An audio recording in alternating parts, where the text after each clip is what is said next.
What is up, everybody? Welcome back to another episode of Unhinged and Undocumented.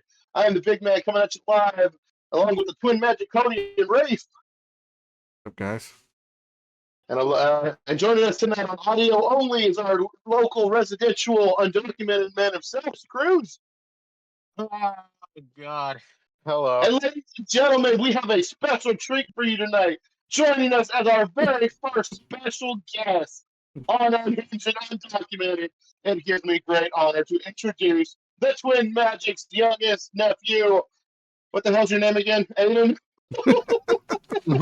Yeah, that guy. Welcome to Unhinged and Undocumented. He's our very His odds all around. his eyes all around. Aiden, say hello to the nice people. Hi. Wow. all I Forgive got. him, Aiden. Aiden's a little shy, I think. Or, I guess, on camera. Anyway. Maybe a wee Boy, bit. shy. All Well- right. Welcome to the club. Well, everybody, we have got a lot to talk about today. First off, we're going to get things kicked off tonight with some wrestling talk. Over the past weekend, we had Summerslam, which kicked off, and boy, howdy, did we have a good one. So, Rafe, you're going to get us kicked off tonight with the talk, with the wrestling talk. So, man, what you got for us?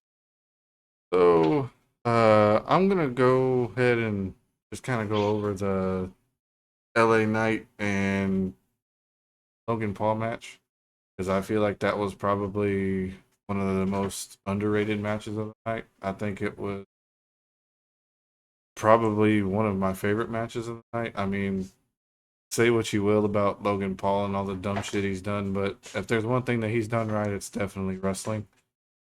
Absolutely. I mean, him and LA Knight put on one of the best matches I've seen in a while. So, I just really enjoyed it, We and couldn't more. that spot that he did when he jumped and springboarded off the rope and moonsaulted and landed on his leg wrong. I thought he snapped something, dude. That was disgusting. I was impressed by that. But to be fair, we've seen him do moves like that before in his previous matches, but it always ceases to amaze me how nimble he is. And you might not like him as a person. A lot of people don't even take him seriously as a professional wrestler, but he's one hell of an entertainer. And he brings a lot of views because of his following as well. Plus, he knows a lot more, streamers and musicians and artists and stuff like that as well. So he had MGK with him, who has been power bombed through shit before. So My favorite moment. But as far as that goes, I think that was my favorite match of the night. But that's pretty much it for that one for me. That was a good one. For those of you who did not catch the pay-per-view, LA Knight did walk out as the new United States champion. So, with everybody saying, LA Knight. Yeah. Yeah. Awesome. Well, congratulations to LA Knight. Cruz, you're gonna take the wheel next with a very intense match that I thought was a pretty good one. Yeah, it was definitely a good one. This is one that myself and, of course, everybody else was looking forward to. I, of course, am talking about Drew McIntyre and CM Punk with Seth freaking Rollins as special guest referee. CM Punk's first match back in 10 years outside of the Rumble. Man, oh man, Rollins, the troll lord, just trolling the whole entire match, just letting them basically do whatever they wanted. Which I enjoyed that aspect of it. Is this legal? Yeah, it's legal. Yeah, it's legal. I'm just gonna tie my shoe. Yeah. Oh god. All the shenanigans that Rollins got into with that. Till we got to near the dead heat of the match. When Punk kept going after the bracelet that Drew stole from him that had his dog's name on it and AJ. And then Rollins picked it up. And then he was wearing it. And then Punk saw him wearing it and he started going after him. Got distracted. And of course, Rollins getting some sweet revenge on Punk from what happened in not Berlin. I'm thinking ahead of myself. Right. In Scotland, Mhm. for the low blow, and that of course helping Drew pick up the win from a very reluctant Rollins, who did not want to count the 3, but counted it anyway and then walked away in frustration. So I'm curious where this all leads to now. As am I. I did not see this match going in the favor of Drew McIntyre. Honestly, Me either. I thought with CM Punk finally being back in action after his injury at the Rumble and in his first one-on-one match that they would give the win to Seth. That they would give the win to CM Punk. But and now I'm even more lost because after the events that unfolded at SummerSlam, and then we fast forward to Raw, Seth Rollins had some stuff to say to CM Punk, which would lead to believe that there's going to be a little, not a little, but a big feud going down the road. But then you have what happened to Seth Rollins and Bronson Reed. Oh man. So- I figured they were gonna do something for Bash in Berlin, but I guess we'll have to wait and see. I still have a feeling that might happen. Well, But we'll have to apparently see he what- sustained injuries, whether it's real or storyline. But Yeah. Adam Well, that's Pierce, what I'm saying now. That's what I'm saying now. I'm even more confused because what went down between Seth Rollins and Bronson Reed and whatnot now begs to wonder what direction do you go in for CM Punk and Seth Rollins now, Yeah. because there's bad blood there. Yeah. Mhm. Oh, there's a thought. They settle this at Bad Blood. Ooh, I Good did one. not think of that. You was a good Huh? man, Bruce. You better make a name for yourself here. Oh my god. Oh Great man. movie. If anybody watching hasn't seen that movie yet, please go watch it. It was amazing. Probably But, one of my favorite yeah, that's- movies ever. Only movie. difference is Cruz knew who his daddy was, but he shot all of them nuts ready. But yeah, that's all I got on the Drew Punk match. Good stuff. Good stuff. Cody, what you got on the World Heavyweight Championship match? All right, that was a interesting one. Well, howdy. So obviously, Damian Priest and all the stuff going on with the Judgment Day, we felt like there was some stuff about to happen. We all called it, obviously. So Priest is in the middle of a match, and obviously the match is going back and forth, and Finn Balor's out there trying to help, basically cheer on Priest, and then so Priest hits Gunter with the Razor's Edge and the South of Heaven chokeslam, and then goes to pin him, and then you see Balor come out of nowhere and put his leg on the rope. Mm. He looks like this. Yeah. And then Balor gave like the weirdest mean mug I've ever seen in my life. Yeah, it was That terrible. meme was hilarious. Oh my god. And then Dude, obviously, spot on. there was a distraction. Gunter ended up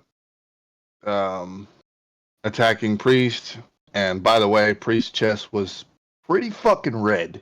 Oh yeah. Okay, man. I'm telling you, bro. But yeah, so Gunter was bleeding. Yeah, but to be fair, though, Gunter was bleeding. You're right. if Priest brought it back, if that was the first blood match, Damian Priest wins that match. Yeah.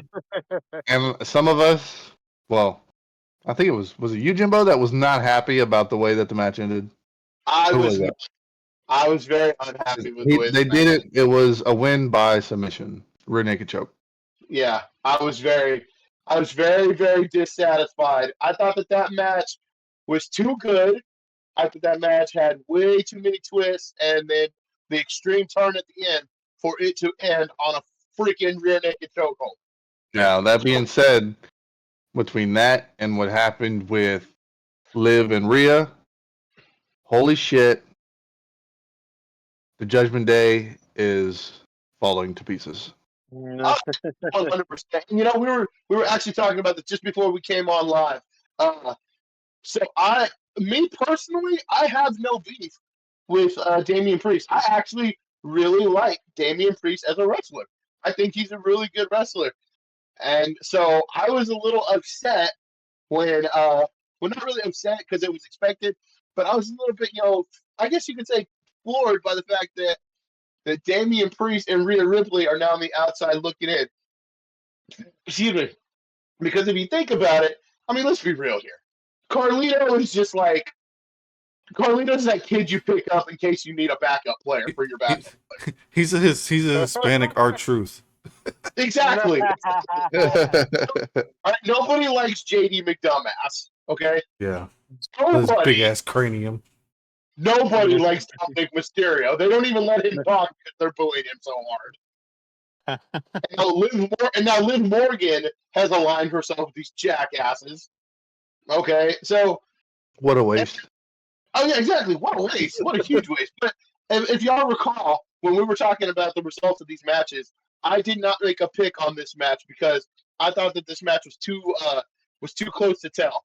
Because Damian Priest had only been the champion for so long, Gunther was on the rise and whatnot. So for me, it was too hard to determine which direction it goes in. Right? So I do feel that Gunther's a great wrestler. Gunther's probably one of the most technical wrestlers in the WWE right now.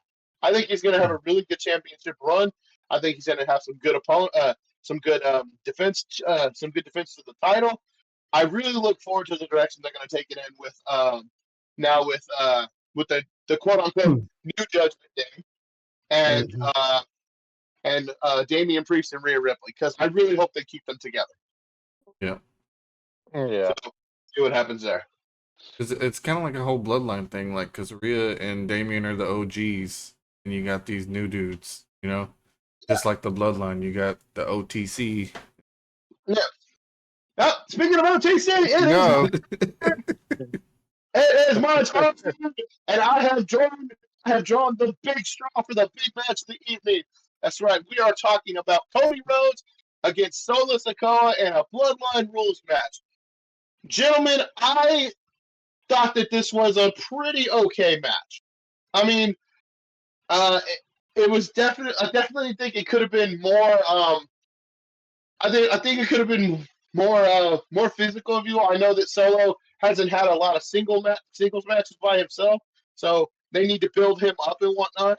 I thought it was a very entertaining match, very technical fight.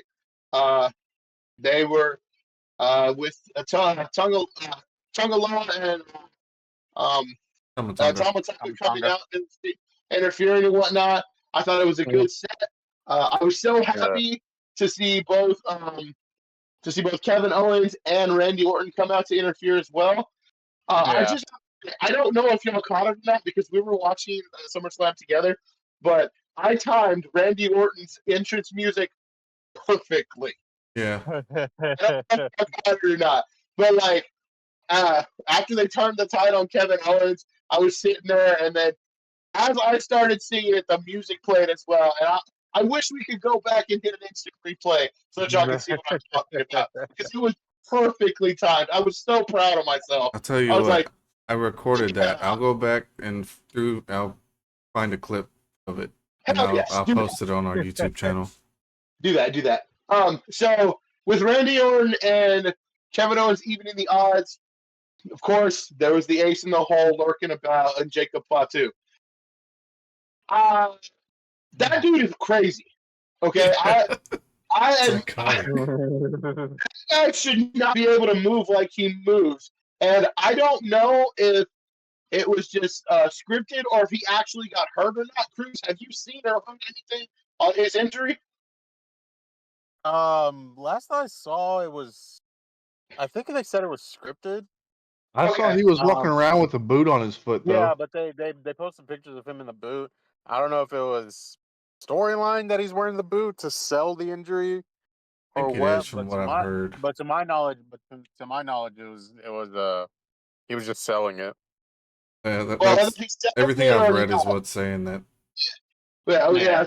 The same thing, but I wasn't sure. Look, whether he was selling it or not, he did a really, really good job at selling because I literally thought he like fucked his knee up.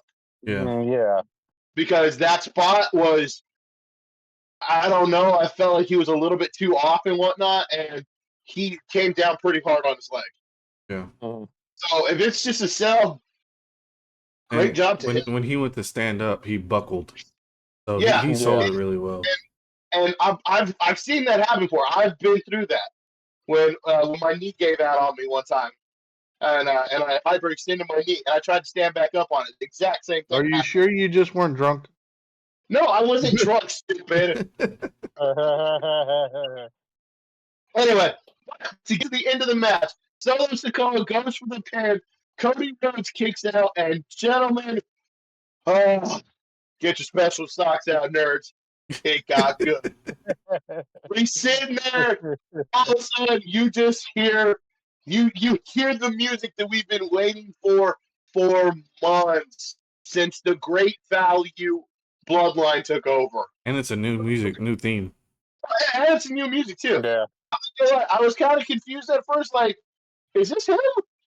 And then, I see head of the table, and I'm like, oh my god, oh my god, oh my god, oh my god, oh my god, oh my god. And then I see him pop out, and I saw a tweet about it online that read, not Roman Reigns going babyface already. Roman Reigns has gone from the entire crowd hating him to straight babyface already. Cruz, do you concur? Oh yeah, dude. This is the face Roman that I wish we had gotten years ago, but WWE pushed him like way too hard and way too fast. Yeah. But yeah, the build they had for him as a heel is the build they should have done for him as a face. And now that he's back, obviously, we're waiting for the Civil War between the original bloodline and this bloodline. How The Rock is going to fit into this is, still kind of up in the air because I know people were kind of commenting on that too. I don't know. Maybe Survivor Series is where they finally do the deed. We'll see what happens. But I'm very curious where they're gonna go with face Tribal Chief Roman. Thinking maybe Roman and Solo at Bad Blood, like a solo match, like one-on-one. But anyway, to cap it all off, Roman Reigns makes his way down. You see him eyeballing both of them. You don't exactly know who he's there for. He pops into the ring and just lays out a Superman punch. Oh, so textbook. Wow. Right all over Solo Sikoa's face. And you know why he's there. He's there to reclaim the head of the table. Just to hear the whole crowd in synchronization, just and to watch him just spear him was glorious. Let's wrap it up.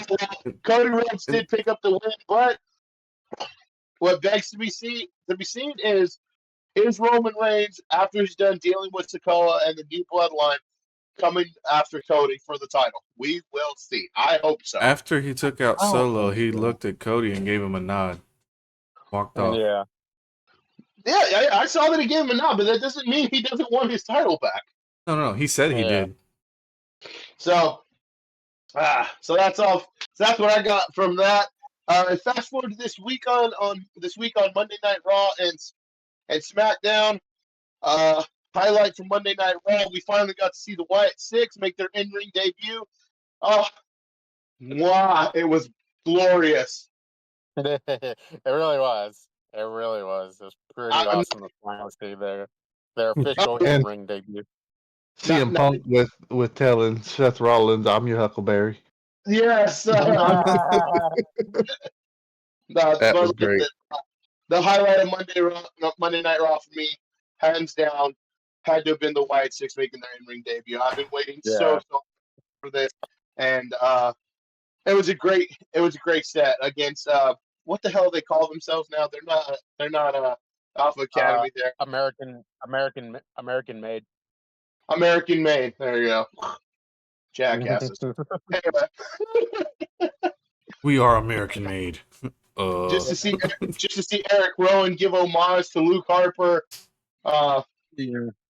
Everybody just in sync with how they're correlating as a group and whatnot. It's like they've been wrestling together forever. Yeah. And I'm not gonna lie, they picked up the win and whatnot, and the music kicked back and it cued to Oklahoma. I won't even lie, I got a tear in my eye. I was like, I wish Bray Wyatt could be here. I really do. All right. Just That's imagine the part of the creativity Cole. they could have if they had him still. Yeah.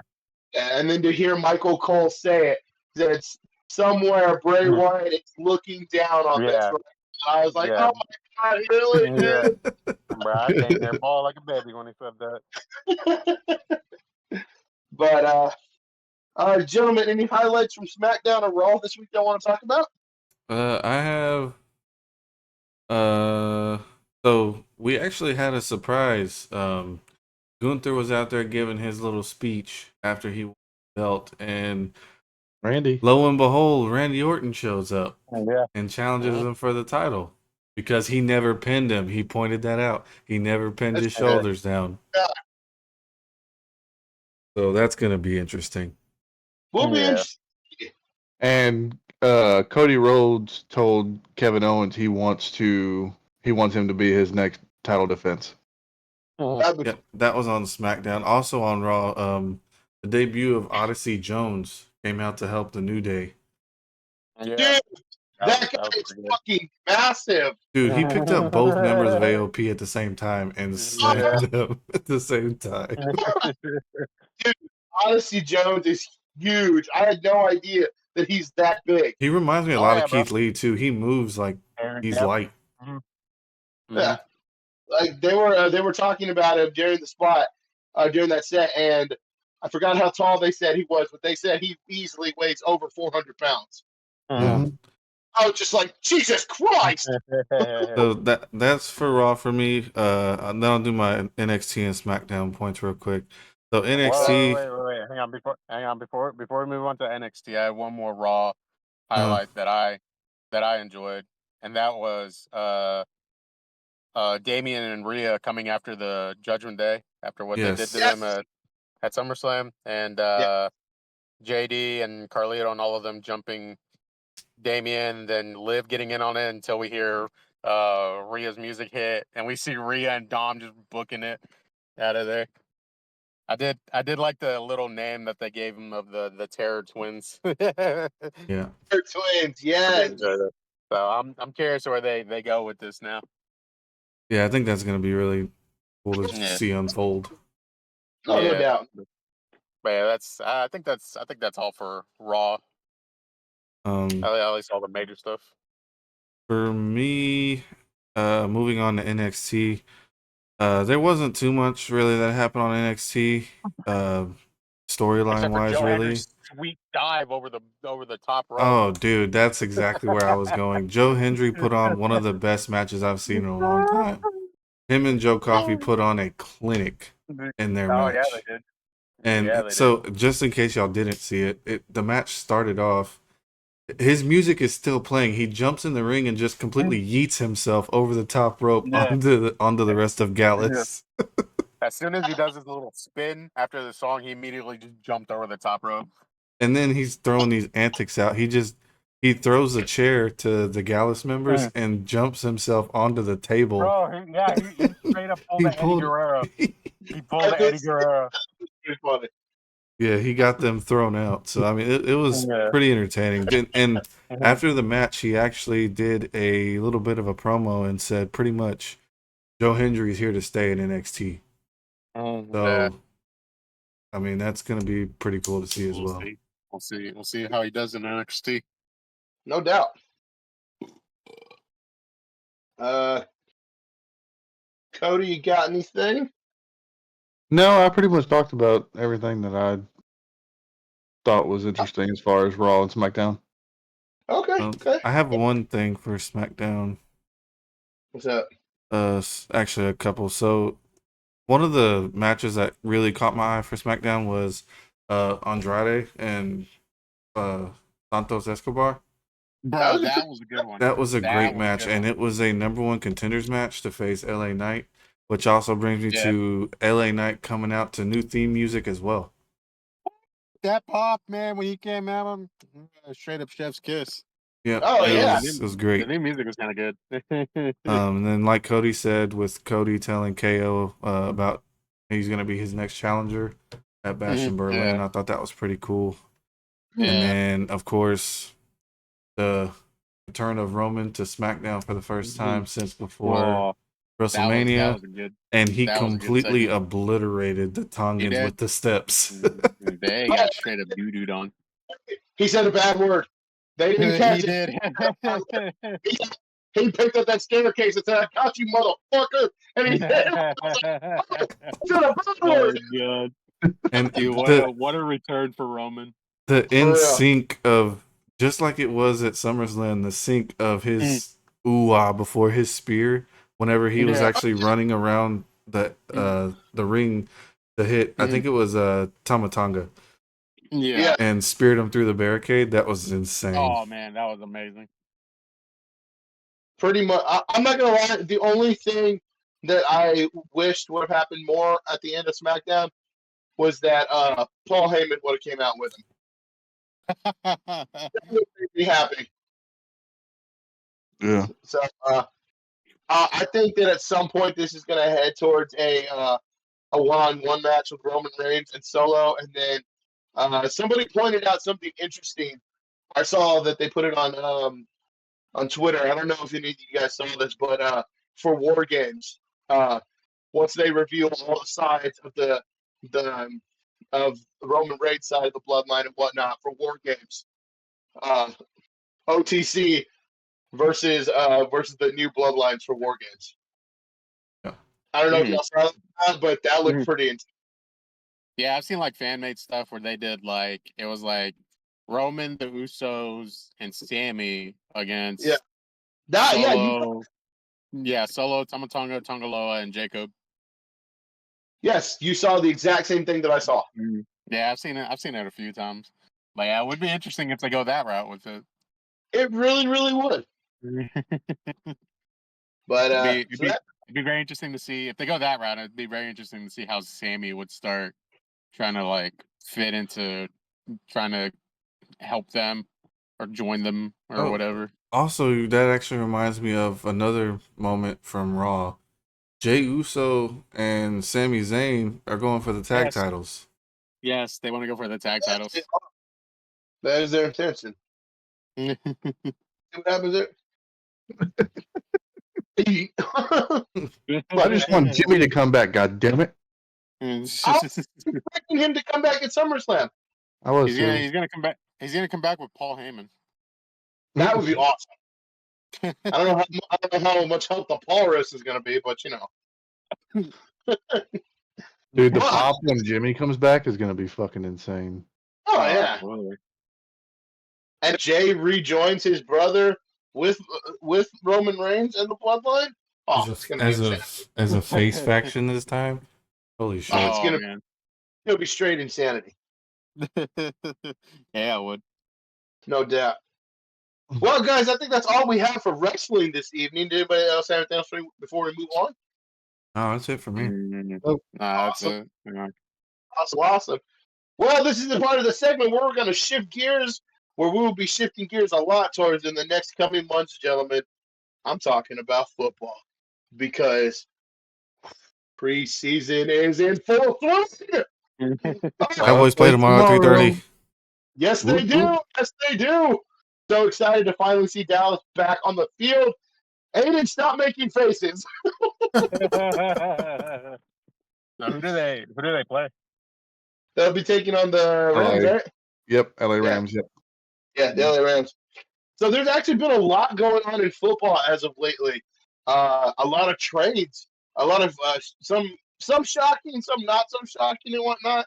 There's also some injuries that went down, and we got to see the debut of a lot of future prospects for the upcoming season.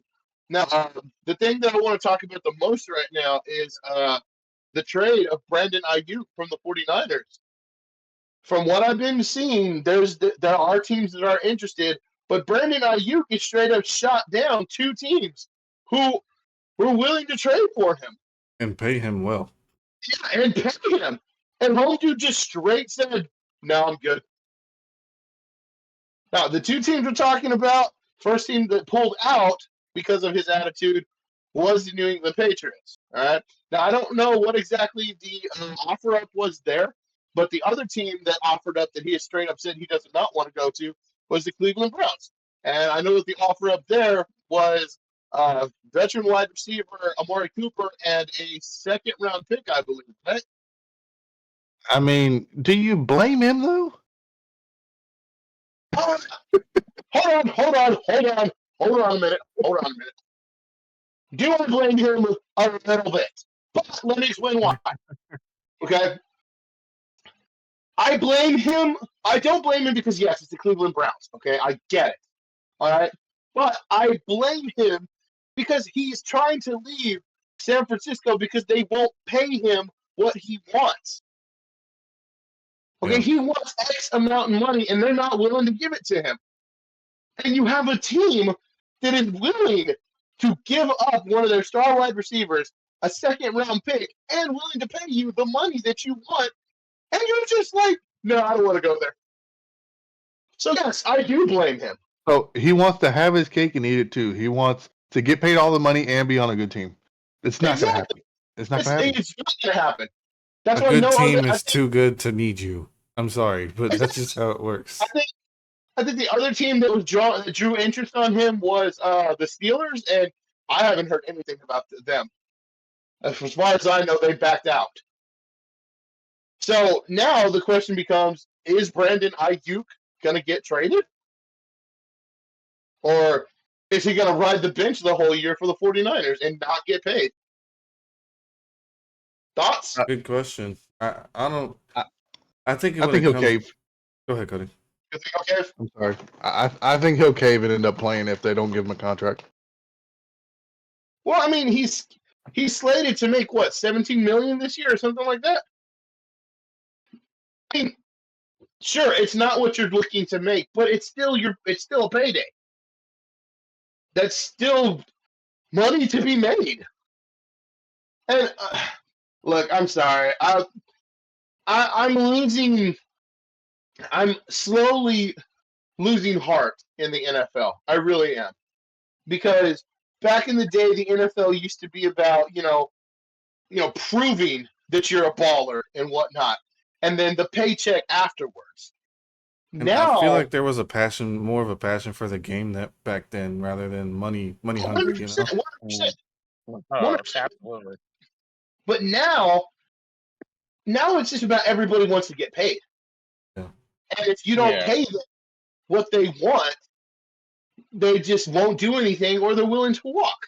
It's like we spoke on the last time about the quarterback thing. Everybody's wanting these top-notch contracts for non-top-notch play. Yeah. I mean, it's Exactly. just because the last guy got paid this much, I'm gonna get paid more. That's kind of how it's working. Exactly. No, I'm not trying to take shots at Brandon Ayuk here. Okay, I'm not saying he's not deserving of what he's asking for, but I mean, dude, you're the one who wants out of the team you're on because they won't give you the dollar sign that you want, and you have you had 2 to 3 teams willing to give you the money you wanted, but you turned it down, or because of your attitude, one of them doesn't want you, the other one just backed out, and now you've just turned down the one that is willing to fork up the money for you. Yeah. And the thing is, too, is if he was to, say, for example, he does play out the year, cool. Like, I don't know. It just, the fact that some people aren't willing to take even a small bit of pay cut just to be with a better team, so you have a better chance to go win a championship. I mean, I get it. You're trying to, financially, it's better for you, blah, blah, blah. But I mean, if it's only, I say only, but to them only, if it's only, $1 million a year difference, to go win championships or potentially win championships. I mean, I'll be honest with you, and as much as people hate on Tom Brady and all the shit that went through there, if you go back and look at all the teams that he had, there was nobody really on that team that was getting a big payday. And I think that's the reason why they were such a force and why they were in so many Super Bowls for so many years while Tom Brady was there. Because they never had, everybody was just like, oh, I'll take this much money just because, I know we're going to do something because we have Belichick and Brady kind of thing. And I feel like the NFL is veering away from that now. Everybody wants top dollar now, no matter what your production is. Yeah. so at that point, you can only pay 3 or 4 players, and then there's your fucking salary cap. Yep. Yeah, and you can only play exactly like you said. You can only play 3 or 4 players, and then you got to figure out how to make it work with the rest of the team that you have. So, but in that retrospect, we're gonna want to shift gears over to Dallas's situation as well, guys. Oh God! We still have not signed CeeDee Lamb. We the thought CeeDee Lamb thing. we thought that when they made him that offer, that he would sign by the beginning of the week. We are now 2 weeks past that. And it looks like relations are not going good right now. Well, Jerry Jones said he has no urgency, and CeeDee Lamb posted a tweet to reply to it and said, "LOL." That's all he said. And not just that, Jerry Jones is saying this stuff solely what off he has seen from the wide receivers in camp. You're practicing against your own team. Yeah. So he did the same thing when Zeke was holding out. He was like, "Zeke who?" when Pollard started playing good. Yeah. Remember? Yes, I do. He did the same thing. Jerry Jones has such a big fucking ego because he's so rich, and he likes to show people that he's the boss, right?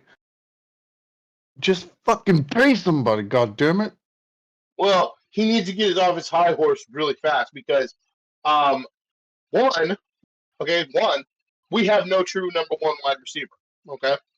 2, at the end of the year, we're either going to make a really big mistake or make an even bigger mistake. Okay?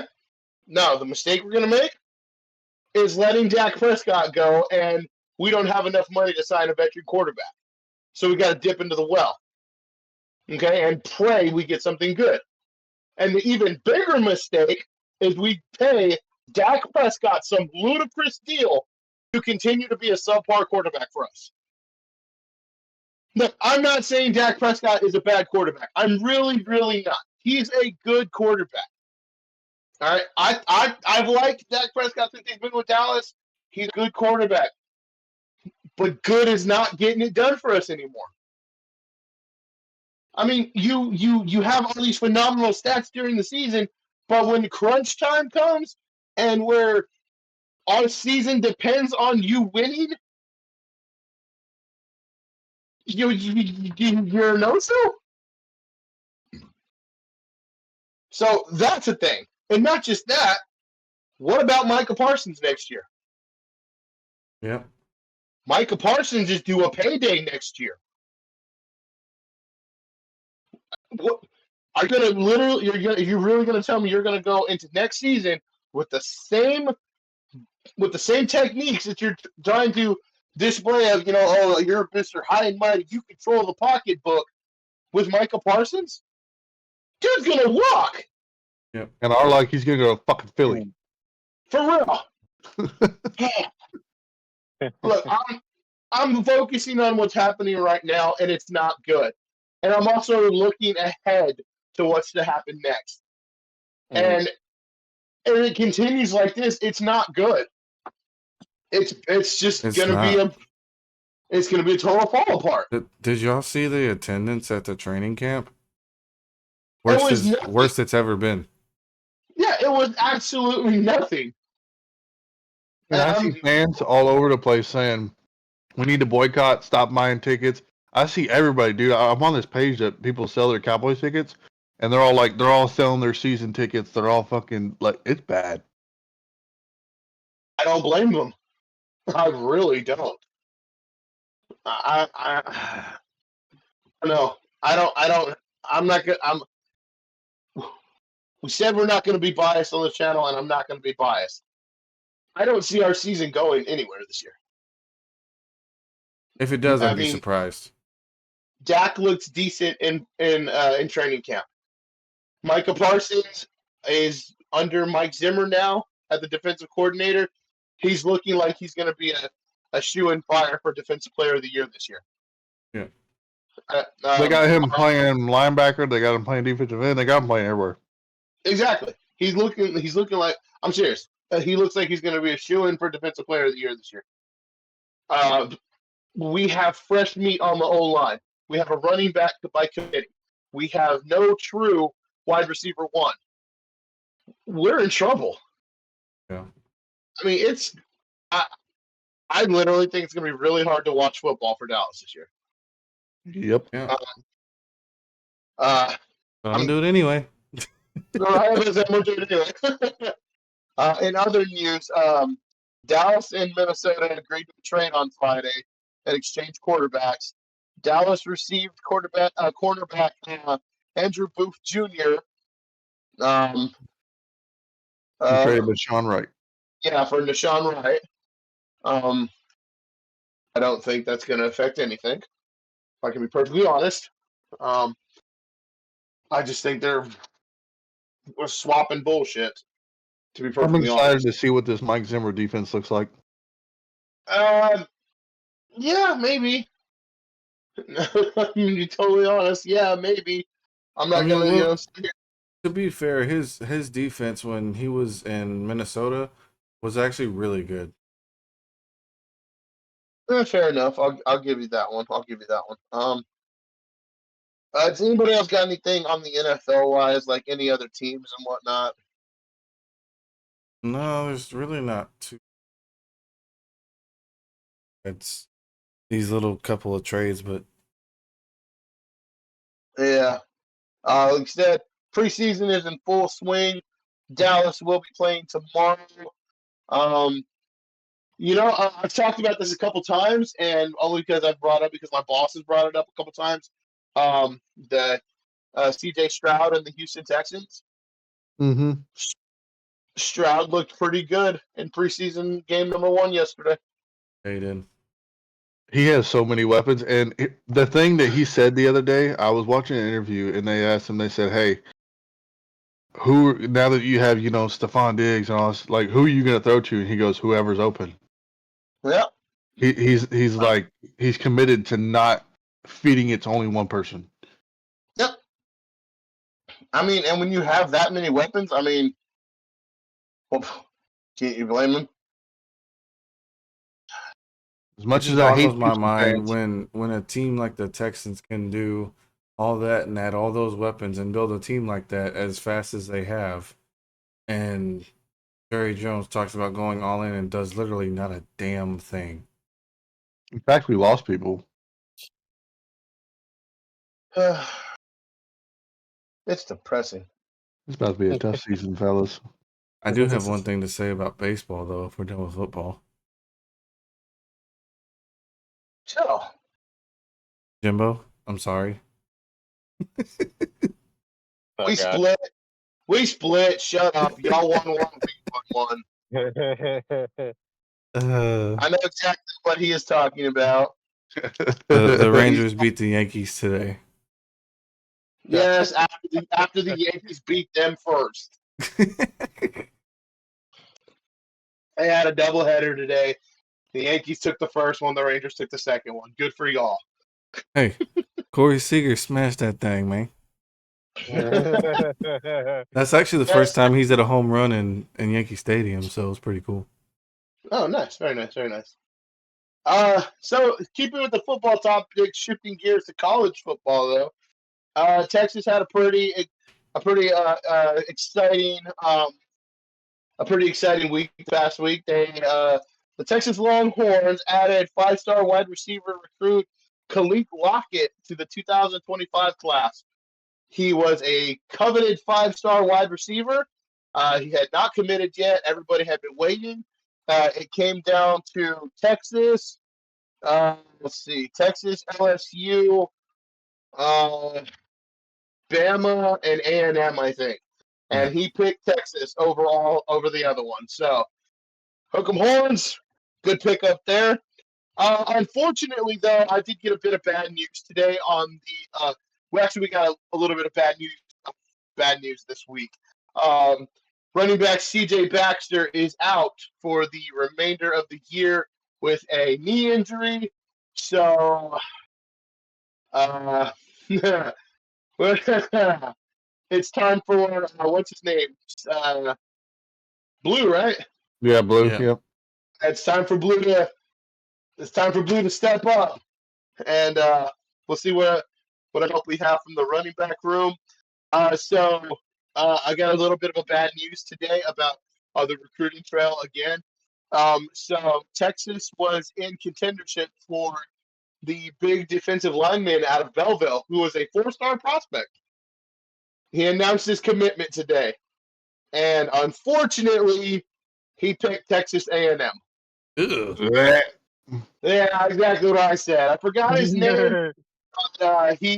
Texas was on his radar. He made the announcement today that he will be taking his talents to Texas A&M. And for those of you who don't quite remember, Belleville pretty much ran the table last year, almost making. Wait, no, they did make it to the state championship, didn't they? I think Yeah, so. I think so. Okay. Did they win or no? No. Okay. Well, Belleville was a juggernaut last year. Beat the crap out of everybody. Made it all the way to the state title. We're not able to pick up the dub, but still, that 4-star defensive lineman out of Belleville would have been good. But unfortunately, he's going to A&M to play for our rivals. So I can't wait to see him in a couple of years and they knock him on his ass. Yeah. I'm sorry. I'm a little sour. Look, I could have handled him going to another school, but he chose Texas A&M. You're officially on the list. Oh, I can't wait for that game this season. Oh, it's going to be fantastic. And for those of you who do not know, the Texas football schedule actually kicks off here really shortly. Game 1 of the 2024 season will be on Saturday, August 31st against Colorado State at DKR, which should be a tune-up game for us. So really looking forward to that. I know I've already taken the day off of work. I'm not going in even if they put me on the schedule. If my boss sees this, sorry, boss, it is what it is. You're excused. And then the football season is scheduled to start right after it, actually. Week 1 will kick off on Thursday, September 5th. Thursday Night Football will be the Chiefs versus the Ravens, which would be a good one to get the season started. So we're looking forward to that. Gentlemen, anybody else got anything else? No. Nope. No? Aiden, you've been sitting there looking lost. You got something you want to talk about, buddy? I want to talk about Aiden. You don't know? You're a horrible special guest. We will not be inviting you back. I didn't sign up for this. You didn't sign up for this. You can sit here. It's okay. What? None of us signed up for this either. Well, you're sitting here. You should have gone to the damn room.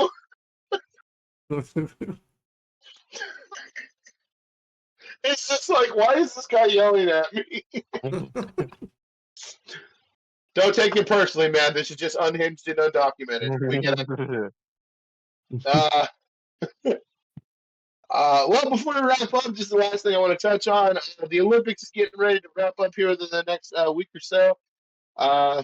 The women's soccer team, actually, the U.S. women's soccer team took gold in the Olympics this year, the first time in 12 years. So, hey, go women's soccer team. As we know, the men flopped out because they suck. And then let's see. And then I can't believe I'm going to talk about this, but I'm going to go ahead and talk about it. Earlier today, the men's basketball team claimed gold over France to capture the 5th year in a row in men's basketball. Good for y'all. Congratulations. LeBron needed another power team to get it done. Congratulations, Queen James. I'm so glad we could get all the great players on one team again so that the world can talk about how great you are, despite the fact that you couldn't get it done in the finals. Congratulations. You are hashtag the worst GOAT of all time. And for those of y'all who do not remember, I do not like LeBron James. I'm tired of hearing about him. He's old. He needs to retire. I don't care if he's quote unquote still playing at a high level. Good for you. You're basically playing for points now. Here's a point for you. You're not Michael Jordan. Here's another point for you. You're not the GOAT. Here's an even bigger point. You're never going to be the GOAT. Ever. Tell us how you really feel, Jimbo. I'm sorry. I can't get off of this. Someone put a tweet up today that That's what she pissed me said. off. Bro. Maybe one day we'll dedicate. And if anybody watching this, please let us know in the comments if you want to see this. But maybe one day we'll dedicate an episode explaining, at least from our perspective, of why LeBron is not the GOAT. I'm serious. I'm telling you. Someone put a tweet up today that made me so mad. I almost threw my phone. Someone put up a tweet that said, "Oh, LeBron James has won 3 gold medals. Michael Jordan only won 2. Hashtag the GOAT." I was like, oh my God, I hate people so much. I really hate them. I hate them. I was like, congratulations. LeBron James needed another super team to win a 3rd gold medal. Michael Jordan was the super team. Oh, I'm sorry. Again, this is Unhinged and Undocumented. I get unhinged a lot. I don't even care. For those of you watching, you have no idea. If you like LeBron James, good for you. I'm glad. Love him. Cherish him. I got sad news for you. He's not the GOAT. He's never going to be the GOAT. Okay? My fingers are crossed that this is his last year in the NBA. And I never have to see his face again.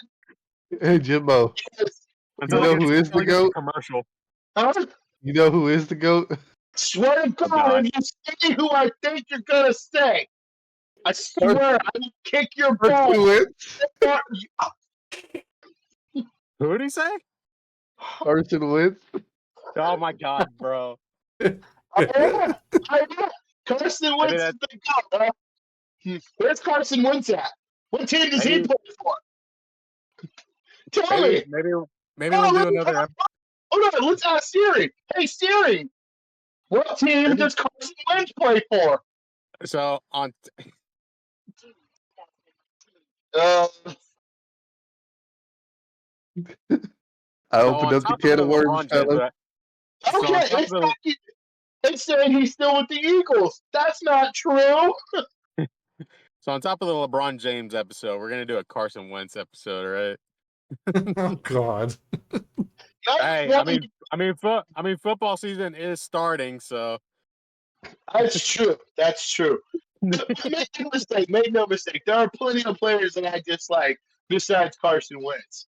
Okay, and there's plenty of players I dislike besides LeBron James. But I dislike LeBron James the most. Okay, that's all I'm saying.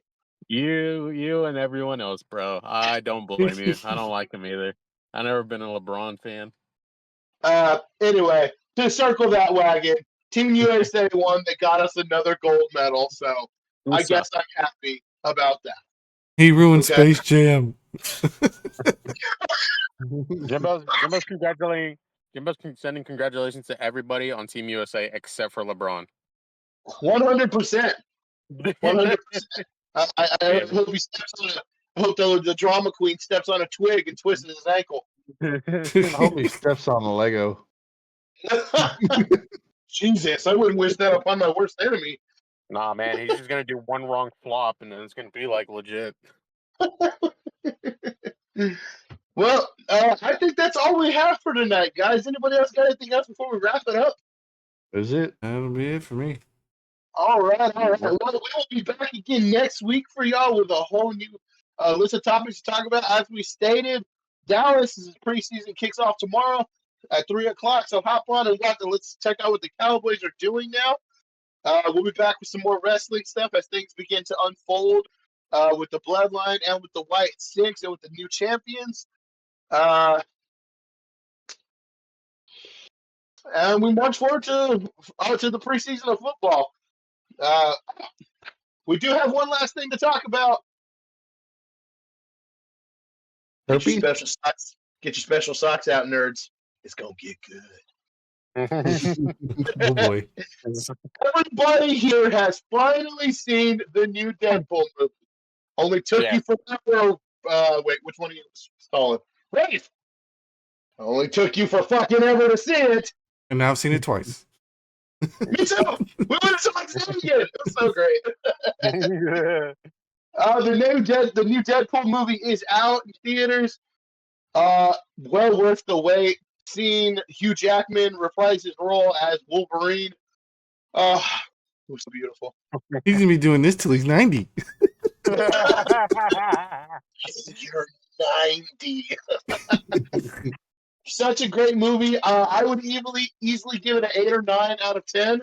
Now, the reason I'm not giving it a solid 10 is I did not like the time jumping complex, the whole timeline thing. I didn't like that.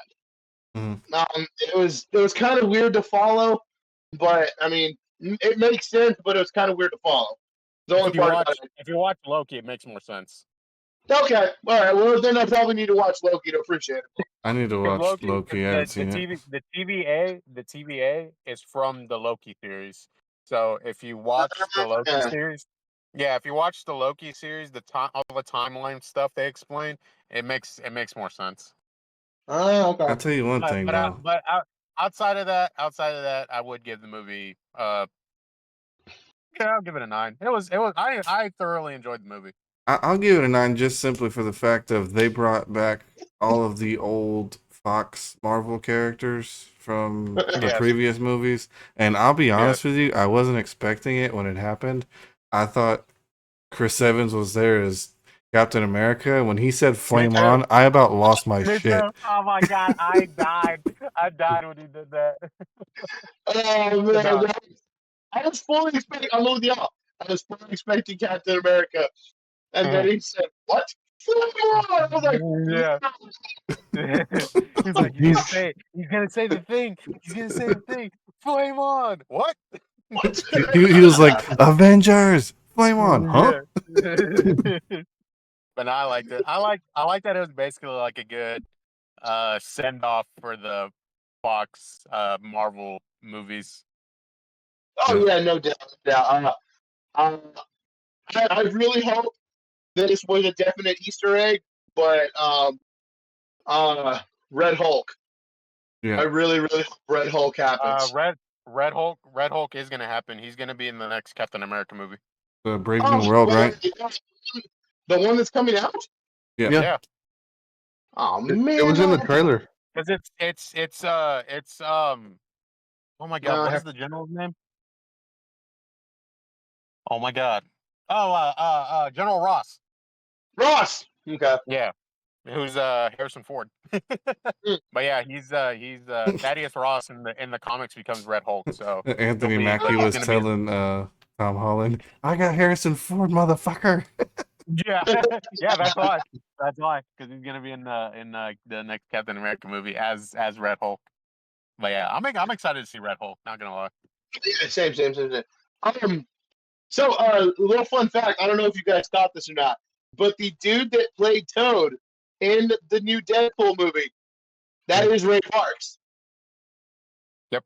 The That's Darth Maul. Yeah, Darth Maul, the guy who originally played Toad in the original X-Men movie. That is him. Yeah. Now, you couldn't really tell because he had those goggles on and whatnot, but as we were watching, I asked Meg to look it up. That is 100% Ray Parks. Yep, that's Ray Parks. That was so freaking cool to see him back as Toad. Yeah. But anyway, so that's all I got for tonight. I think we're pretty wrapped up, right, guys? Yeah. Yep. Awesome. Well, when we come back to y'all next week, we'll have some more football to talk about because the Cowboys finally start, and I'm excited to see them. Absolute shit this year. They're going to be absolute shit, and we're going to all suffer together. Well, we've got nothing else to talk about. As usual, for Unhinged and Undocumented, I'm the big man, Jimbo. With me is Twin Magic, Cody, and Rafe. Hi, guys. Our resident undocumented man, Mr. Cruz. Seriously, LeBron James, nobody likes you. Hashtag that shit. And of course, a big shout out and a thank you to our special guest who did not open his mouth, Mr. Hayden. Thank you for joining us on Unhinged Undocumented. You are a good man. We You the real appreciate MVP, dog. You are never being welcomed back. Let's see you next week. Peace. Peace. Deuces.